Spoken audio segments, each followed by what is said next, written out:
Every YouTuber and their mom just dropped a Christmas gifts video.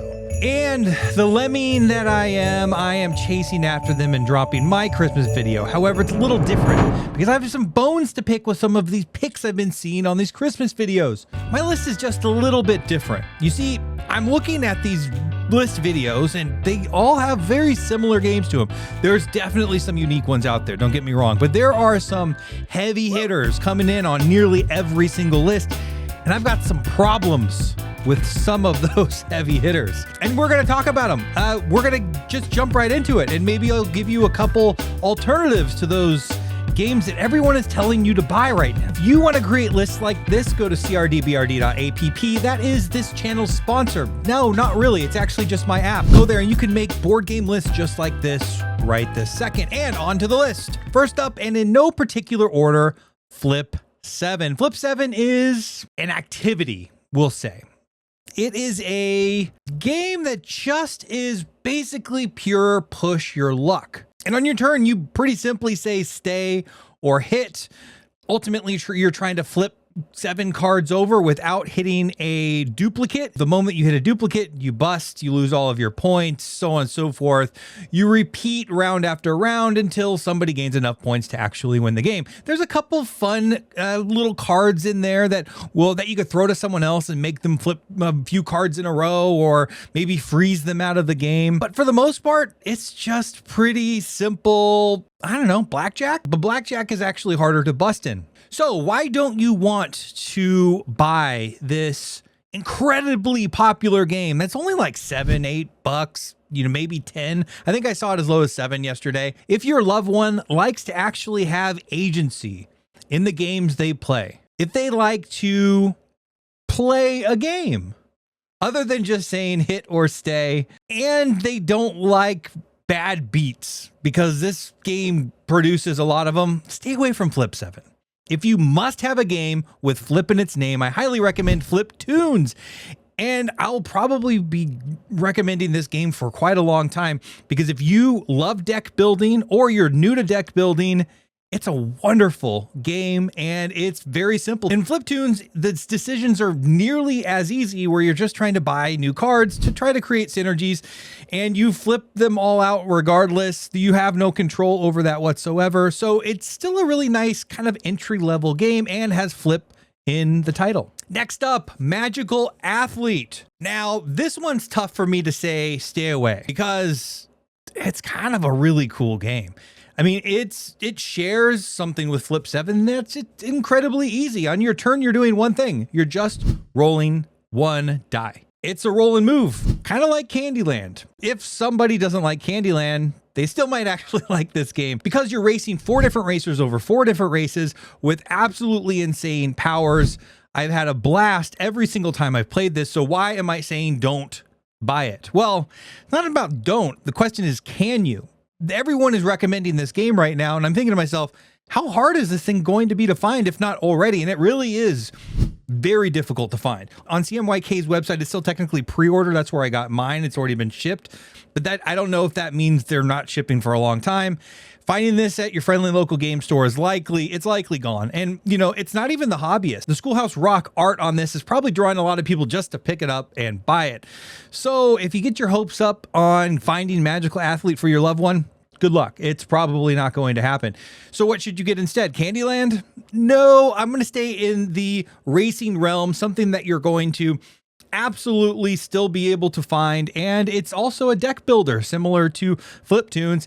It's Quest for El Dorado. Now, it doesn't have the charming Schoolhouse Rock aesthetic, but it is racing. It's simple deck building, a really great entry point that somebody can play all the way up to insane hobbyists, probably like many of you watching out there. And you can find it, most importantly, and you can probably get it pretty darn cheap. So if you want a racing game, go there. Or if you like the straight up theme of racing, try Heat. You are racing cars around a track. I didn't love Heat myself, but a lot of people really, really love it. Next up, Hot Streak, also a racing game, also from CMYK, but it does not share the same love, at least for me, that Magical Athlete has. I've played both of these for the very first time in the last week. Now, I will caveat by saying Hot Streak was only played once in my house and by 3 players, and one of them wasn't particularly enthusiastic. I think this is a game where you have to be enthusiastic or it doesn't really get off the ground because there's not a lot to do. In fact, if you have a really big group, many of them aren't doing anything other than betting on a particular racer. Similar to Magical Athlete, it's a crazy race. People are tripping off themselves, falling off the map, but it's ran by one person. You are kind of creating a deck together up to an extent, or at least you have some agency over some cards that happen to fall in that deck. But after that's done, the races just kind of play out. I like betting. I think it's fun. I think the aesthetic, once again, is selling this thing. The painted minis are incredible. I mean, the hot dog, there's a queen, a bear, and like a fish guy or something. I don't know. It's kind of nuts. I still have high hopes for this. But why am I saying not to get it? Well, like Magical Athlete, you're probably going to have a hard time finding this. This sold out incredibly fast the first time around. I follow a couple FLGSs out there, and they've already sold through their stock. So good luck actually going and finding this. If you do, you still might have some luck with it, especially with players that don't have ADHD, because I think the lack of actual doing of things can lose some players a little bit. But if you want something with a little more interaction, Ready, Set, Bet. Ready, Set, Bet is another crazy racing game. The horses aren't tripping over each other and falling off the map. I'll give you that. The aesthetic appeal certainly isn't there, but it is a rambunctious racing game where you're constantly betting all the way throughout the race. It is an incredible game, and you can find it absolutely anywhere right this second. Next up, Harmonies. Harmonies is kind of the, I don't know, the tile laying, pattern building king right this second. I've always had a little bit of a problem with it. If you're no stranger to this channel, you know Harmonies is not my favorite in the genre. I play a lot of this genre because it's probably my wife's favorite genre. And Harmonies, I've had a couple really good games, but the end game criteria always tends to leave a salty taste in my mouth, sour taste in my mouth. It ends when there are a certain number of hexes left. However, the difficulty there is not everyone will have the same number of hexes completed. Some people you can build vertically, which is one of the huge reasons people love this game. But if you are building a methodical animal paradise out in front of you, and somebody else is rushing to the end and building basically not vertical whatsoever, it could lead to some bad beats. I will say I've seen Harmonies incredibly cheap. It's still a really good game. But for right this second, and I owe you probably a video on this, Shallow Sea is my king. This is the newest from Bad Comet. It's the newest entry into the battle of tile laying pattern building games, and I love it. I think it is it's a little heavier, at least from like a brain share or complexity perspective. The rules are pretty similarly weighted. Every time in your turn, it's pretty simple. You grab a hex and a fish and you're placing both of them. They have to be adjacent. However, each hex or shell, I think it's shell or coral tile, has a requirement of certain color fish around it. As soon as you get that requirement, you flip it and you move one of those fish on there. There's a bunch of goals and different variations in how you want to build this puzzle. The puzzle I found is incredible, and no matter what, it ends after 4 hexes are open on every single person. So nobody's going to get out ahead and be able to rush the end of the game. Everyone gets the same number of hexes essentially that they are covering, and basically everything Bad Comet I've played has been pretty darn good. So I recommend Shallow Sea. It is widely available right this second. It might be a little bit more expensive than Harmonies, but I do recommend it over it. Galactic Cruise. I just put out, it was a community review, but I gave my thoughts on it. Up until the point of actually filming that, I had played it quite a bit, only for the most part physically. And the production is insane. It gives Lacerda without giving the full complexity experience. It's much closer to a midweight game. There's a lot of, I don't know, some ticky-tacky rules overhead stuff. The depth I didn't find as deep as, say, you know, some of my favorite games on Earth, and not as deep as the game I will recommend on this instead. But what I will say before I go further on Galactic Cruise, since I've actually done the review, I've played it like 30 times on BGA. And there's no games I consistently win at, and all of a sudden I am on this one, which feels really good and is actually really fun. but it leads me to believe that I'm probably playing players that haven't played it very much.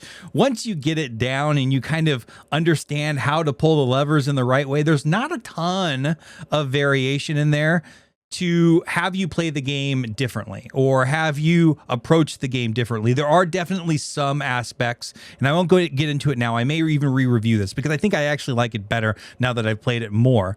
With that said, the production is insane. It's very expensive, and I don't think the bang for the buck is there. However, if you want to go play it for free on BGA or with a premium membership, definitely go do that. I will say another Space Euro game that also came out very recently, Shackleton Base, is the one that I am actually recommending. It's, I believe, a fraction of the price. It's certainly cheaper. The production isn't nowhere near what Galactic Cruise is. The aesthetic, it depends on, your liking, but I like the aesthetic better. But the variety of corporations and how they interact in that game, if you want a space-based Euro that has a ton of depth and replayability, it has a dynamic play space out on the board that you are constantly interacting with and changing the game state and how you're going to approach that. Galactic Cruise is much more linear. So that's why, for a gift for that kind of medium-ish heavy Euro lover in your life, I would say Shackleton Base. Another one I am seeing a ton right now is Finspan. Finspan is the newest entry into the Wingspan-iverse, and it's the lightest one. If you have a gamer in your life, I just think Wingspan, if you don't already have it, has more interesting and varied powers. That's all there is to it. I hear Wormspan is even greater in that regard. So Finspan was just much too light. So I would just say, if you have a person in your life that's probably going to need an engine builder in the nature theme, go with the birds, go with the Wingspan. This one's pretty simple. It's just a little light for my taste. However, if you have someone in your life that doesn't love nature, go with Gizmos. Gizmos is really an incredible engine builder that gets rid of a lot of the fluff. And if you like to build your thing and see it produce more and more and more, and you want to play with marbles the whole time, go try Gizmos instead. This one's random. I have not really seen this anywhere. But why is it on this list? Well, I got Root for Christmas years back, and I was not ready for Root. So just be careful if you're walking through. I think this is even in Target, and you see Root there, and there's cute woodland animals staring at you, and you think that your loved one also likes war, and you read about a woodland war going on. There's a chance that they're probably not going to like it out of the gates. Root is one of my favorite, if not my favorite games of all time, but you need a dedicated group. You need a lot of people in there willing to do the work and learn all of the different rules and factions. And just Root is so cute, and the story it tells on the shelf is just grabbing people. I know it gets so many people to probably buy it who just aren't ready for it in their journey, so be careful. Unless your loved one is begging you for Root, don't grab it because it looks good on the shelf. There is some prices to pay to learn to love Root. And instead of Root, I'm not going to recommend anything like Root. This is my random pick, random recommendation. Something that when it first came out, sold out everywhere. Now I'm seeing it come back in, and it's probably on a bunch of lists. I didn't see it a lot. Bomb Busters. Bomb Busters is a deduction game where you and your fellow bomb busting experts are trying to snip wires on a bomb so you and your friends don't blow up. You get a hand of numbers, and you're simply trying to deduce who has what number. You're trying to clip wires in pairs. If you have a 5 and you think they have a 5, you have to point at it and say, is that a 5? And if it is, great. If not, you missed, and chaos begins to ensue. I recently asked the community for a family deduction favorite, and this one did come up, so I went out to Barnes & Noble and got it, and I have absolutely loved my time with it. And what an incredible family game right out of the gates that I highly recommend. Very easily obtainable, probably, maybe. Certainly a very approachable game for all different levels. That is my Christmas pick of the year for 2025. All these games on this list certainly have their merits. They just have some caveats to go along with it. And that is my take. With that said, thank you very much for being here. Go down in the comments, or even better, crdbrd.app. Go join our community over there. And I would love to see your list for Christmas picks to either buy or not buy. You can go make your list right now. And yeah, have yourself a great day.